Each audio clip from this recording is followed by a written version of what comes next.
মুহাম্মদ সাল্লাল্লাহু আলাইহি সাল্লাম যাবেন সবার আগে জান্নাতে। আমাদের নবীর আগে দুনিয়ার কোন নবী জান্নাতে প্রবেশ করতে পারে না। জোরে কোন ইন্নাল জান্নাতা হুররিমাত আলাল আমবিয়া হাত্তা আদখুলাহা।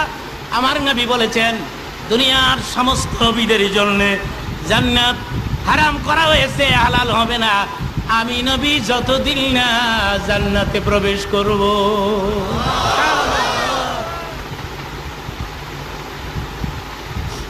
মেরাজের রাতে চতুর্থ আকাশে ইদ্রিস নবীর সঙ্গে সাক্ষাৎ হয়েছে। আমার নবী জিবরিলকে বললেন, জিবরিল মানে হাদার রাজুল, এই লোকটাকে। হুজুর উনি ইদ্রিস নবী, বাইরে বাইরে ঘুরে ভিতরে ঢুকে না গেল লেগা, চলেন জিজ্ঞাসা করি। রাসূল ইদ্রিস নবীর কিনারে গিয়া ইদ্রিস নবীরে সালাম দিলেন, আসসালামু আলাইকুম। হযরত ইদ্রিস বললেন, ওয়া আলাইকুম আসসালাম। কে আপনি? হযরত জিবরিল বললেন, তিনি মুহাম্মদুর। আর মুহাম্মদ সাল্লাল্লাহু আলাইহি সাল্লামের ক্যারেক্টার ছিল তিনি আগে সালাম দিলেন। রাসূলের চেয়ে বেশি দাম নেই তোমার আমার, কথা বলেন না কেন?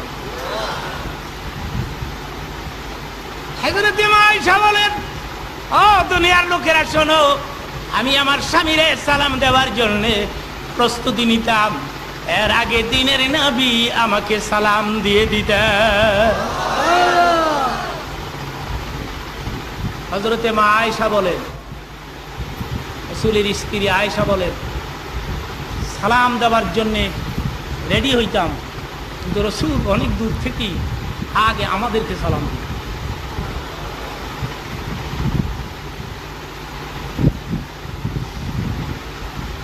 স্ত্রীকে মাঝে মধ্যে সালাম দিবেন, ঝগড়া কমে যাবে। সুবহানাল্লাহ। পিটাপিটি কমে যাইব, পিটাপিটি এই গুতাগুতি মারামারি, সালাম দিবেন। খালি স্ত্রী সালাম দেয়, আপনি দিতেন না। আজকে রাত্রি গিয়ে দিবেন, দরকারে ঘুমের তো উড়াই উড়ে দিবেন, বলবেন জ্যোতিবাদী কইছে তোরা সালাম আলকি দিতাম, সালাম আলাইকুম। স্ত্রী কইবেন কোন পাগলা মলির ওয়াজ হইছে।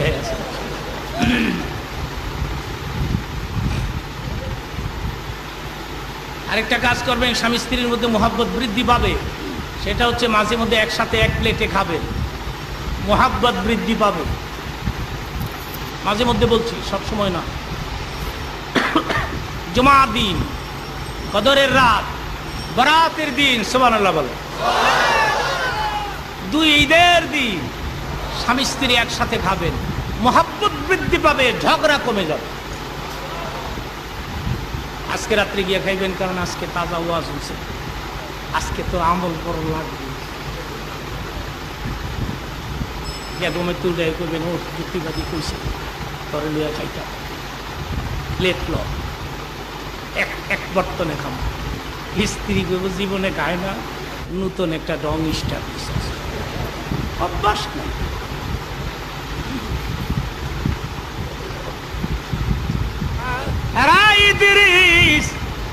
জান্নাতের বাইরে বাইরে ঘুরো শুধু, ভেতরে কি জন্য প্রবেশ করো না? ইদ্রিস উত্তর দিলেন, আরে রহমতের নবী, জান্নাতে ঢোকার জন্য বুঝি আমি কম চেষ্টা করি, কিন্তু যে কোনো কামরার দরজায় গিয়ে নক করি, আওয়াজ দেই, ভেতর থেকে রিপ্লাই আসে, রহমতুল লিল আলামিনের আগে দুনিয়ার কোন নবী জান্নাতে প্রবেশ করতে পারবে না। নবী গো, আপনি যাবেন, সবার আগে যাবেন। মারহাবা। ইন্নাল জান্নাতা হুররিমাত আলাল আমবিয়া হাত্তা আদখুলা। আমার নবী বলেছেন জান্নাতগুলো হারাম হয়ে পড়ে থাকবে নবীদের জন্য, হালাল হবে না আমি নবী যতদিন না জান্নাতে প্রবেশ করব। আরে নবীটার দাম কত, এই নবীটার মূল্য কত, এই নবীর ডিমান্ড কত। মারহাবা।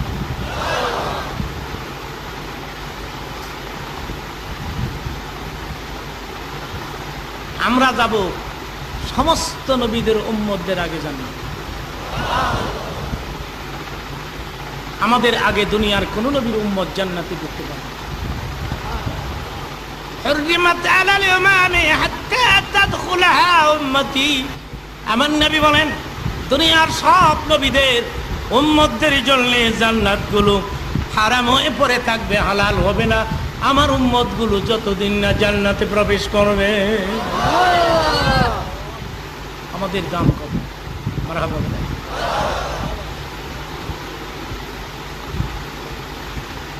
হাশরের ময়দানে প্রশ্ন উঠবে, উম্মত মুহাম্মদী সবার আগে জান্নাতে যাবে কি লিগা? আমরা কি মুসলমান না? আমরা কি লা ইলাহা ইল্লাল্লাহ বলি নাই? আল্লাহ বলবেন তোমরা লা ইলাহা বুঝার চেষ্টা করেন। আমি একটা হাদিসে কুদসির ব্যাখ্যা দিচ্ছি, ইনশাআল্লাহ বলো। হাদিসে কুদসির ব্যাখ্যা দিচ্ছি, হাদিসটা পরে আমি শোনাবো। আল্লাহ বলবেন তোমরা লা ইলাহা ইল্লাল্লাহ বলেছো ঠিক, কিন্তু এত নামাজ তোমরা পড়ো নাই, এত রোজা তোমরা রাখো নাই। আমার হাবিবের উম্মতেরা দৈনিক 50 ওয়াক্ত নামাজ পড়েছে, সুবহানাল্লাহ। 12 মাস তারা রোজা রেখেছে। রোজা রেখেছে 1 মাস, ধরে কোন কয় মাস? রমজানের 30 রোজা, রমজানের পরে হচ্ছে শাওয়ালের 6 রোজা। দিনের নবী বলেছেন রমজানের 30টি রোজা রাখার পরে কেউ যদি কষ্ট করে শাওয়াল মাসের আরো 6টা রোজা কোনো মতে রাখতে পারে,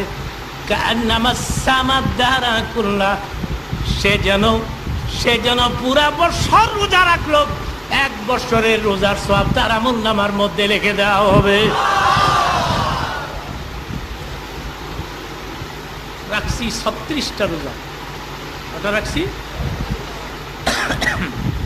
আল্লাহ বলবেন 12 মাস রোজা রাখছি, নামাজ পড়ছি 5 ওয়াক্ত। কয় ওয়াক্ত?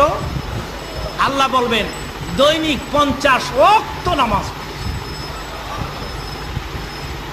ছোট্ট করে 2 মিনিটে বলে দিই, 50 ওয়াক্ত নামাজ নিয়ে আমার নবী রওনা করেছেন। পথিমধ্যে মুসা আলাইহিস সালামের সঙ্গে সাক্ষাৎ হয়েছে, যাওয়ার সময়ও আসার সময়ও চিল্লায়ে বলেন সুবহান। মেরাজের রাত হযরত মুসা বলেন ইয়া রাসূলুল্লাহ, উম্মতের নাজাতের জন্য কি নিয়ে আসলেন? নবীজি বললেন মুসা রে 50 ওয়াক্ত নামাজ নিয়ে এসেছি। 50 ওয়াক্ত? আমার উম্মতেরা তো 2 ওয়াক্তই পড়ে না। মুসা আলাইহিস সালাম মুহাম্মদ সাল্লাল্লাহু আলাইহি ওয়াসাল্লাম বলতেছেন আমার উম্মতেরা তো 2 ওয়াক্ত ফরজ আছিল, এটাও পড়ে নাই। কত বুঝাইছি আমনের গুলি 50 ওয়াক্ত পড়বন। আরে রহমতের নবী মনে কিছু নেবেন না, আপনি যান আবার যান আল্লাহ পাকের দরবারে যাইয়া নামাজটা কমাই নিয়ে আসেন। আমার নবী আল্লাহ পাকের দরবারে যায় বলে আল্লাহ, মুসা নবী বলছে আমার উম্মতেরা নাকি এত নামাজ পড়বে না, মেহেরবানি করে তুমি নামাজ কমায় দাও। এবার দিছে 25 ওয়াক্ত। 25 ওয়াক্ত নিয়ে আইসে পরে মুসা কয় এইবার কত আনলে? তো 25। তো মনে কিছু নিবেন না, আপনি আবার যান 25ও করতে। আমার মায়েরাম হযরতে মুসা আল্লাহ পাকের দরবারে গিয়ে বলে আল্লাহ রে, মুসা কইছে 25ও পড়তো না, কমায় দাও নামাজ। প্রশ্ন আমাকে করতে পারেন, আমি জানি যুক্তিবাদী, আপনার কথায় বোঝা যাচ্ছে মুসা আলাইহিস সালাম মুহাম্মদ সাল্লাল্লাহু আলাইহি সাল্লামের চাইতে বুদ্ধি শুদ্ধি একটু বেশি রাখে। হ্যাঁ, জোরে কর না, নাউযুবিল্লাহ, বুদ্ধি শুদ্ধি বেশি রাখেনি, আর নাইলে রাস্তার থেকে ফেরত পাবেন। আল্লাহ মুসারে করে দিছে, আমি তো জানি 50 দিয়ে করতো, তোর কাছে গেলে ফেরত পাঠাই দিস, তুই ফেরত পাঠাবি, আমি খালি কমাইতে পারি। সুবহানাল্লাহ কর্মী কই মুসা আর কই মুহাম্মদ রাসূলুল্লাহ। তুর পর্বতে গেছে মুসা নবী খোদার লগে কথা কইতে, মুসা নবীর পায়ে সোতা ছিল, আল্লাহ ডাক দিছে ফাখলা'না আলাইক ইন্নাকা বিল ওয়াদিল মুকদ্দাসি তুআ। মুসারা, তুর পর্বতে আমার সাথে কথা বলতে আসতেছিস, আর আমি দেখতে পাচ্ছি তোর পায়ের মধ্যে জুতা। ফাখলা'না আলাইক, জুতা দোনোটা খোলো, দোনোটা খোলো।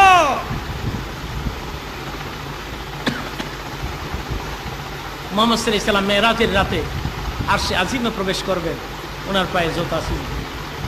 তিনি মনে মনে ভাবলেন, মুসারে তুর পর্বতে জুতা সহ উঠতে দেয় নাই, আর আমি জুতা লয়ে যাবো আরশের ভিতরে, এটা ঠিক হচ্ছে না। জুতাগুলি বাইরে খুইলা এরপরে ভেতরে ঢুকে, জুতা খোলার লেগে যখন পায়ের দিকে হাত বাড়াচ্ছেন, আরশের ভিতর থেকে আওয়াজ আসছে, কে বলেছে, কে বলেছে রে বন্ধু তোমাকে জুতা খোলার জন্যে? আমি তো মুসাকে জুতা খুলতে বলছি, তোমাকে তো খুলতে বলি নাই। ইয়া রাসূলুল্লাহ,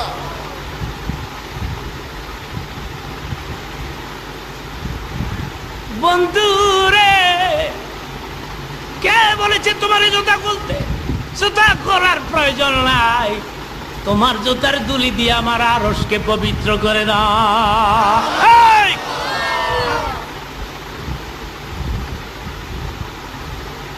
মুহাম্মদ সাল্লাল্লাহু আলাইহি ওয়াসাল্লামের সাথে কোনো তুলনাই হয় না, চিল্লায় বলেন না।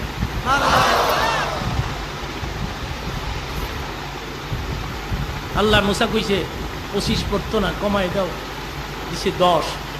মুসা কয় কত আনছেন? কয় 10।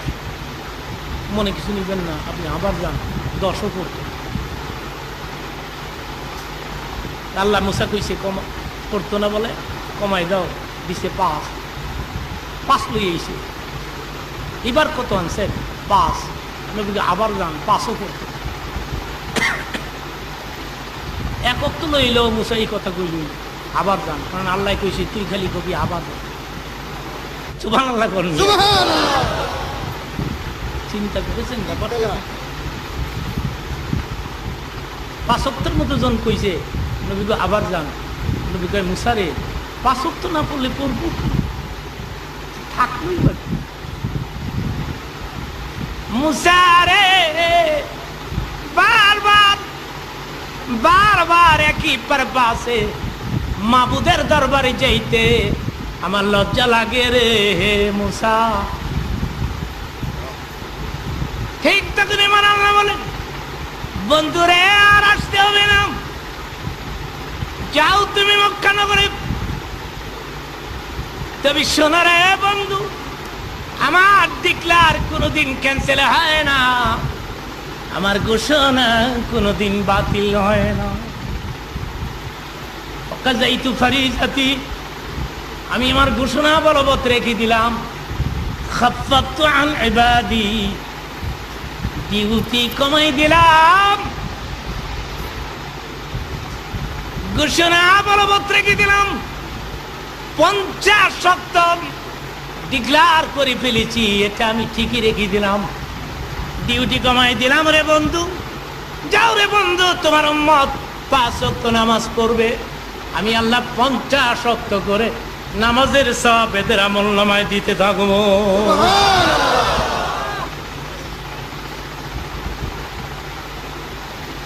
নামাজটা পড়বেন, দেখি হাতগুলি, দোনো হাত তোলেন, আরেকটা নিচে থুয়ে দিছেন, আঙ্গুল ছড়ায় না, ফেরেশতারা ছবি তুলি নামান। আপনার ইচ্ছে করেই কিন্তু হাত তুলেছেন। এখন যদি ফজরের নামাজের সময় ল্যাবের ভিতরে ফুটবলের লেহেঙ্গো লয়ে খালি কোহায় ও ও করে, আল্লাহ কইব মৌলবীর লোকে হাত তুলছিলি, ল্যাবের ভিতরে ফুটবল ওই সত্য আর কুহাসবে। মাঝে মধ্যে টেলিফোনে কিছু ছেলেরা ঢাকাতে আমাকে বলে, যুক্তিবাদী হুজুর, আপনার ওয়াজ শুনতে গেছিলাম, এত লোকেরা হাত তুলছে শর্মের ঠেলায়, আমিও তুলছি।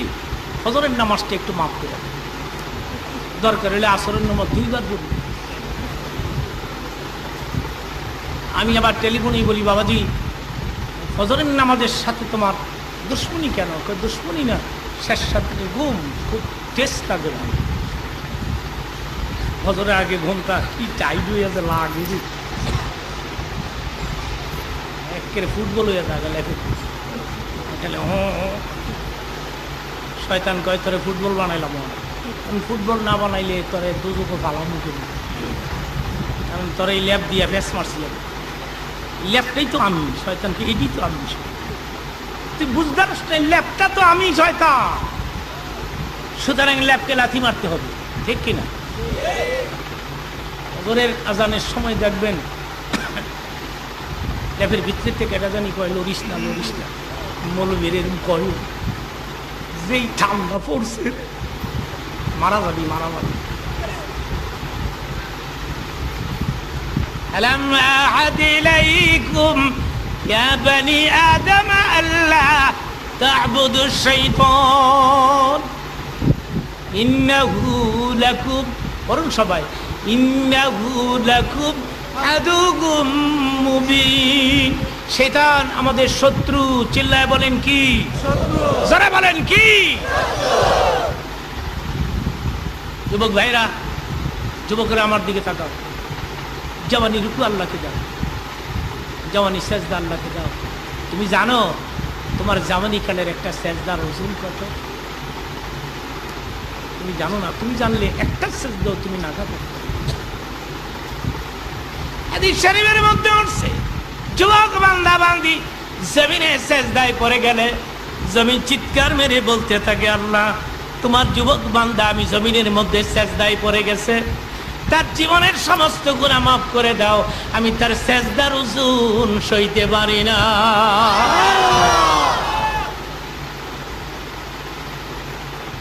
যুবকদেরকে নামাজের কথা কইলে একটু হুজুর দোয়ারে হেন বিয়াটা কইরে স্টার্ট দিয়া নামাজ বলে স্টার্ট দিবা। বিয়া কইরা স্টার্ট দিবা কে লিগা? বিয়ার আগে দিলে অসুবিধা কি? আরাম। বিয়ে করার আগে নামাজ পড়া হারাম? বিয়া যখন হয়েছে ইমাম সব কয়, অনেক তো বিয়ে হয়ে গেছে, চলো মসজিদে যাই। ওই মাত্র তাজা বিয়া করছে, হাতের মেহেন্দিও তো শুকায়নি, 2-4টার বাপ এলি তো আর এখানে স্টার্ট দিবি। 2-4টার বাপ যখন হয়েছে ইমাম কয় আর কত, এখন চলো না যাই। ওই হুজুর আপনার আজারে তাহেন বাজারে বিদ্যা, আমরা ব্যবসার বিজনেস নিয়ে বড় ভিজি। আমি কি ভিজি না, তুমি বেজি লেগে আল্লাহ জান্নাত বানাই। জান্নাত বানাইছে নামাজি বান্দা বান্দির জন্য। চিৎকার মেরে বলেন সুবহানাল্লাহ। মুন্সিগঞ্জের ভাইরা, আমার একটা প্রশ্নের উত্তর দিলে আমি খুশি হব। নামাজ না পড়ে জান্নাতে প্রবেশ করা যাবে? এখন যাবে?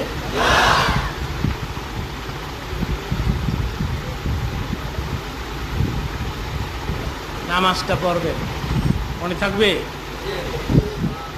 আপনি নিজের জন্যই তো নামাজ পড়বেন, আপনার নিজের জন্য আপনাকে নামাজ পড়তেই হবে, ঠিক না? আপনার নিজের জন্য মিয়া, কারণ আপনার নামাজ কবরে আপনার সাথী হবে, কেউ যাবে না। আর সকালে যাবে খালি, সঙ্গে নেবে কি? সঙ্গে যাবে 2টি নাম, আল্লাহ আর নবী। সঙ্গে যাবে 2টি নাম, আল্লাহ আর নবী। আর কিচ্ছু যাবে না কবরে। আমার ছেলে যাবে না, আমার গাড়ি, আমার বাড়ি, আমার দিকে থাকান, আমার গাড়ি, আমার বাড়ি, আমার বিষয় সম্পদ, এগুলি সব পরে থাকবে। আমি একা যাব কবরে। প্রশ্ন হলো, কি নিয়ে যাব কবরে? রাসূলের অর্ধাঙ্গিনী খাদিজাতুল কুবরা বলেছিলেন, নবী গো, কবরে ফেরেশতা প্রশ্ন করবে 3টি। আমার ভয় হয়, আমি কি পারবো মুনকির নকিরের প্রশ্নের উত্তর দিতে? একটু খেয়াল করবে।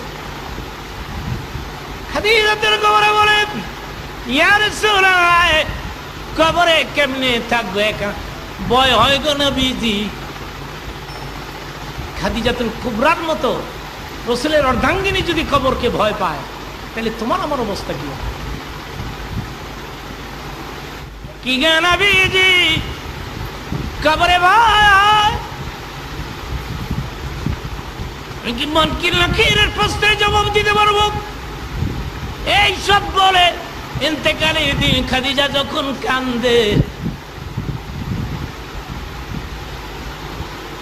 খাদিজা চোখের পানি সেরে সেরে কান্দে। নবী মানে খাদিজা রে, আপনি কেনে কাঁদেন? আমি নবী বলে দিলাম আপনার কোনো ভয় নাই। রাসূল বলেছেন, এরপরেও খাদিজা কাঁদে। আমি বলার পরে আবার কেনে কাঁদেন? খাদিজাতুল কুবরা বলে, কান্দি, আমার একটা আবদার, আমার দুটি আবদার পুরা করলে আমি আর কাঁদবো না গো ও নবীজি, আর আমি কাঁদবো না। প্রথম আবদার হলো, কবর করে কবরে নামাবার আগে আপনার গায়ের একটা চাদর আমার গায়ে পরাই দিবেন। আর কবর করিয়াম 40 কদম ধরে গিয়ে দাঁড়াবে মানুষ, সবাই চলে যাবে, কিন্তু আপনি যাবেন না। আপনি আমার কবরে মাথার পাশে দাঁড়িয়ে থাকবেন যতক্ষণ না মুনকির নকিরের প্রশ্নের জবাব আমি না দিব। তাহলে তোমার আমার অবস্থা কি হবে? তুমি আমি কবরে কি নিয়ে যাব?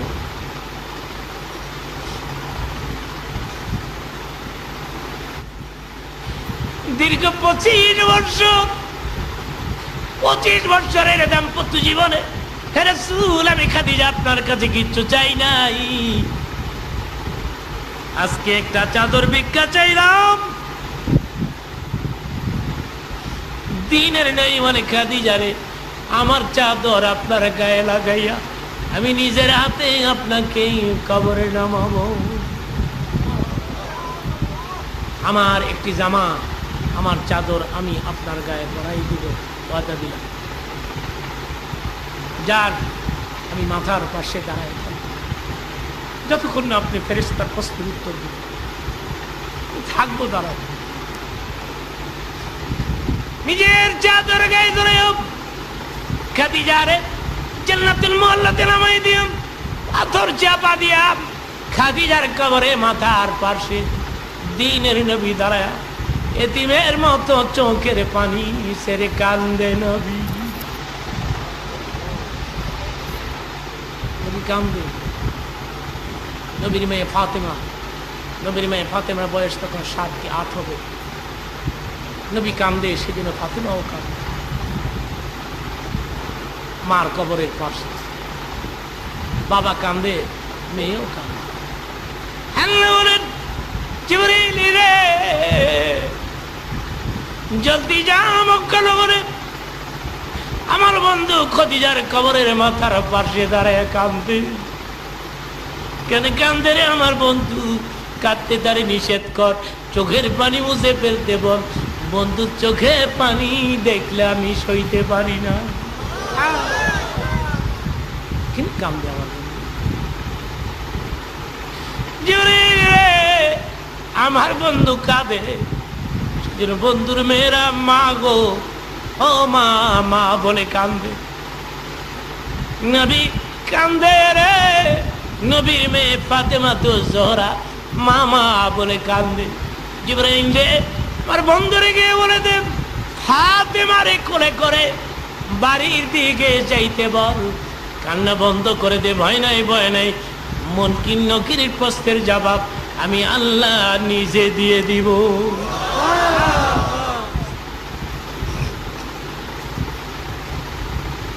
সে কবরে আমরা কি নিয়ে যাব? আমাদের কতটুকু ক্যাপিটাল অর্জন করতে পেরেছি, আমাদের সম্বল কি? আর সকালে যাবে খালি, সঙ্গে নেবে কি? সঙ্গে যাবে দুটি নাম, আল্লাহ আর নবী। সঙ্গে যাবে দুটি নাম, আল্লাহ আর নবী।